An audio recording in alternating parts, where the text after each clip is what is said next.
Oh oui, un cocktail à base de menthe. Ça donne soif de danser et je prendrais bien un verre plein.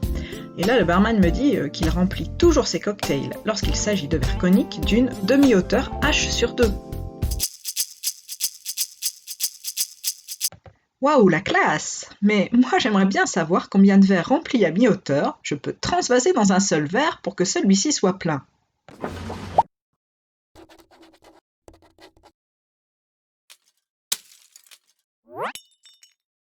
Alors, à ce verre conique d'une hauteur H/2, proposé par le barman, est-ce que je dois transvaser un verre, deux verres, trois verres, quatre verres, cinq verres, six verres ou sept verres? Eh bien, manipulons. La mesure de la hauteur H de mon verre conique est de 5 cm. Donc, à l'aide d'une équerre, dont je ne me sépare jamais d'ailleurs, je repère la hauteur H/2.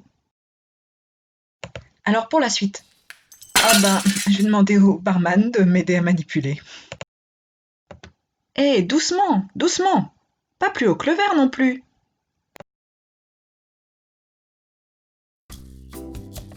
Bon, au verre de départ, on ajoute un verre.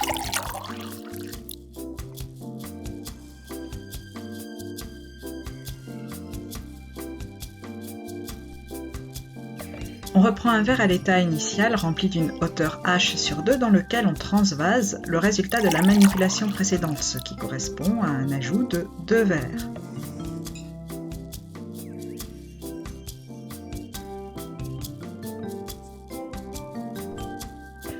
Puis on réitère la manipulation avec délicatesse bien sûr et voici un ajout de 3 verres.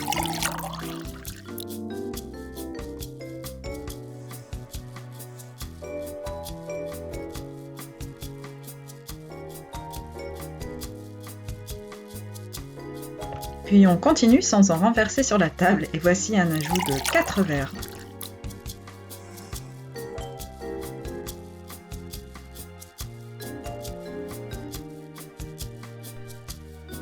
Toujours avec délicatesse, on transvase le résultat de la manipulation précédente dans un nouveau verre, ce qui correspond à un ajout de 5 verres.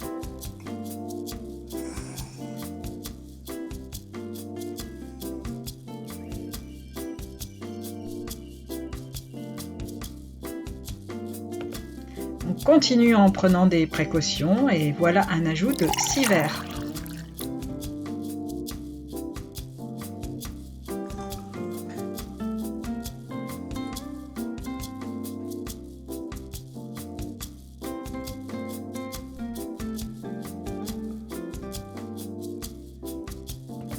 Et on continue l'aventure. Oh, maintenant là, vraiment, il faut faire preuve de dextérité parce que c'est un peu compliqué.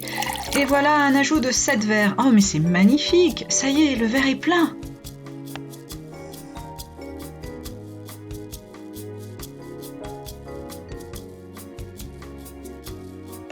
Waouh, c'est dingue! Mais comment c'est possible? Bon, en même temps, il n'y a plus de place pour la paille et les feuilles de menthe.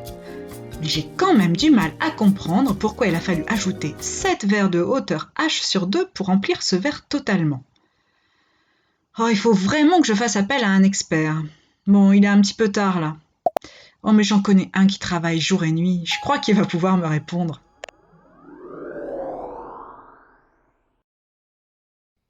C'est simple. Le cône de révolution, ça c'est la forme de notre verre à cocktail, tout comme le cylindre ou le cube, sont des solides en trois dimensions. Prenons par exemple le cube, aussi appelé hexaèdre régulier, puisqu'il a six faces régulières qui sont des carrés. Supposons que ce cube soit unitaire, l'unité 1, et que vous voyez bien qu'il est développé en trois dimensions, suivant une arête, par exemple celle-ci qui est cachée derrière, celle-ci. Voilà, les deux arêtes là représentent deux axes qui forment le plan de la table, et puis une troisième dimension qui est verticale, symbolisée par exemple par cette arête. Si je veux doubler l'arête de ce cube, eh bien ma foi, il suffit de juxtaposer côte à côte des cubes semblables. Vous voyez qu'ici, j'ai augmenté cette arête de 2, multiplié par 2, ici multiplié par 2. Je fais pareil avec l'arête verticale, comme ceci. Là, j'ai multiplié par 2 sur 3 dimensions. Et si je veux obtenir un cube complet, je n'ai plus qu'à compléter par des petits cubes.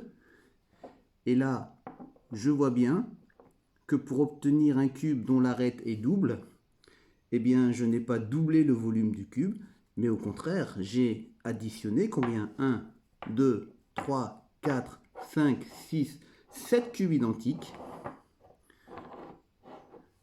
Et j'ai donc multiplié par 8 le volume du cube initial. Voilà, on multiplie l'arête par 2, on multiplie le volume par 8. Ah ben voilà, c'est bien plus clair. Bon, passons à l'abstraction. On va commencer par le cube. Non, j'en veux pas autant, je vais juste en prendre un. Ah bien voilà, je vais prendre celui-là, il est parfait. Donc voilà l'arête de mon cube, puis l'autre arête dans le plan. Enfin, voici l'arête verticale. Je vais donc pouvoir écrire le volume de ce cube. Bon, pour cela, j'aurais besoin d'un tableau. Ah ok, super, merci. Donc le volume V1 de ce cube est égal à A fois A fois A, ce qui me donne A au cube. La manipulation mise en place par notre expert consiste à doubler l'arête du cube. Donc, l'arête de ce nouveau cube construit devient 2A. Je peux ainsi écrire le volume de ce nouveau cube. V2 sera égal à 2A multiplié par 2A multiplié par 2A, ce qui me donne 8A au cube. Il paraît donc simple de faire le rapport du volume V2 sur le volume V1, ce qui nous donne 8A au cube divisé par A au cube. Ceci vaut 8. Le volume V2 est bien égal à 8 fois le volume du premier cube. Et pour obtenir ce volume V2, il a bien fallu rajouter 7 cubes au premier cube.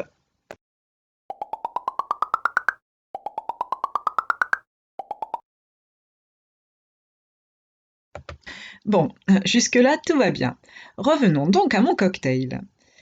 La partie supérieure de ce verre peut effectivement être assimilée à un cône. Bon, par contre, il faudrait que je retrouve la formule du volume du cône. Alors, de mémoire, c'est 1/3 fois l'aire de la base fois la hauteur. Ah oui, donc la base, c'est un disque. Comme tout le monde le sait, l'aire du disque, c'est pi r carré. Donc le volume de mon cône, ça doit être, et c'est 1/3 fois pi fois r carré fois h.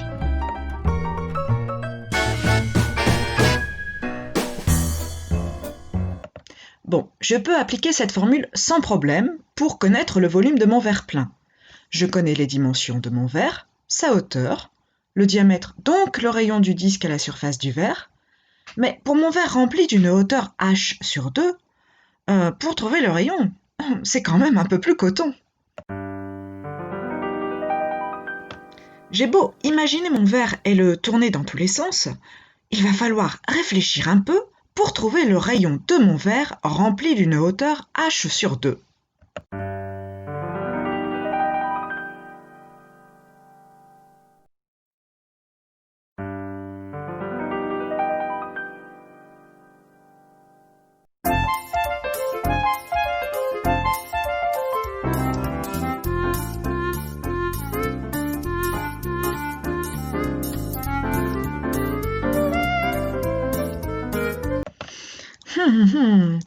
Pour m'aider à visualiser, à l'aide du logiciel de géométrie, je vais pouvoir projeter mon verre sur un plan.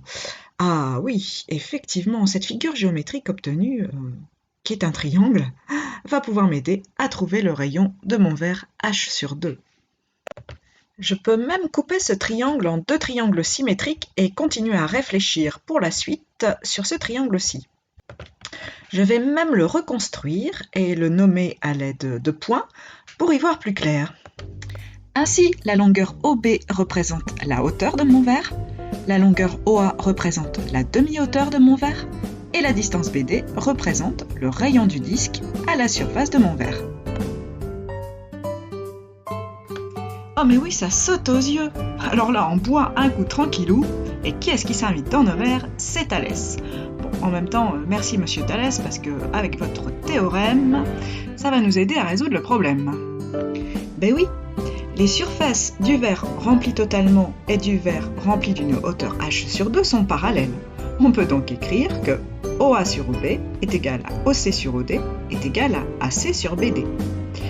Alors, les rapports OA sur OB égale AC sur BD m'intéressent particulièrement, car c'est la longueur AC que je recherche. C'est cette longueur qui représente le rayon de mon verre rempli d'une hauteur h sur 2. On peut ainsi remplacer OB par H, OA par H sur 2 et BD par R. Ainsi, on peut écrire H divisé par 2 sur H est égal à AC sur R. Par simplification, on retrouve 1/2 est égal à AC sur R. Et par transformation de formule, on obtient AC est égal à R sur 2. C'est génial! Cela veut dire que l'on multiplie la hauteur et le rayon par 2 pour passer du premier verre au verre complètement rempli.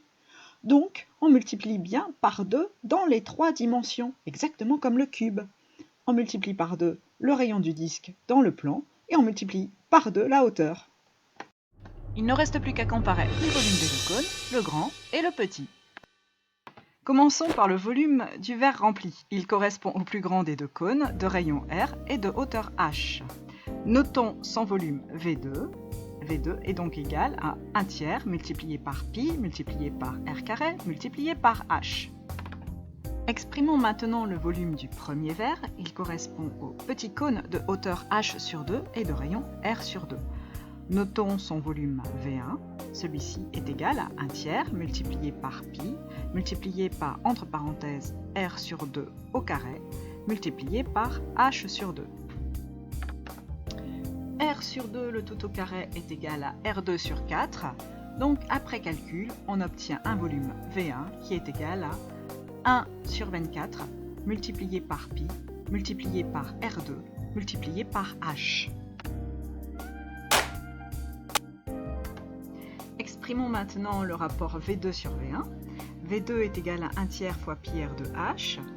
V1 est égal à 1/24 fois pi R de H. Alors le rapport semble un peu compliqué, mais en fait, pi fois R carré fois H se simplifie au numérateur et au dénominateur. Il nous reste 1/3 divisé par 1 sur 24, ce qui fait 24/3. Et au final, on obtient 8. C'est comme pour les cubes, il a bien fallu ajouter 7 cocktails au premier cocktail pour obtenir un verre plein. Et au regard de ces démonstrations, on peut dire que lorsque l'on multiplie toutes les dimensions d'un solide, les longueurs des côtés, les arêtes, les rayons par 2, on multiplie le volume par 8. Alors vous pouvez essayer avec une sphère et vous verrez, ça marche très bien. Mais je préfère vous lancer le défi suivant. À quelle hauteur je dois verser le cocktail dans le verre pour obtenir un volume égal précisément à V sur 2. Allez-y, lancez-vous au boulot, réfléchissez bien. Pendant ce temps-là, moi je vais aller boire mes 8 cocktails parce qu'après des belles démonstrations comme ça s'arrose. Je vous rassure, ils sont sans alcool. 1, 2, 1, 2, 3, 4.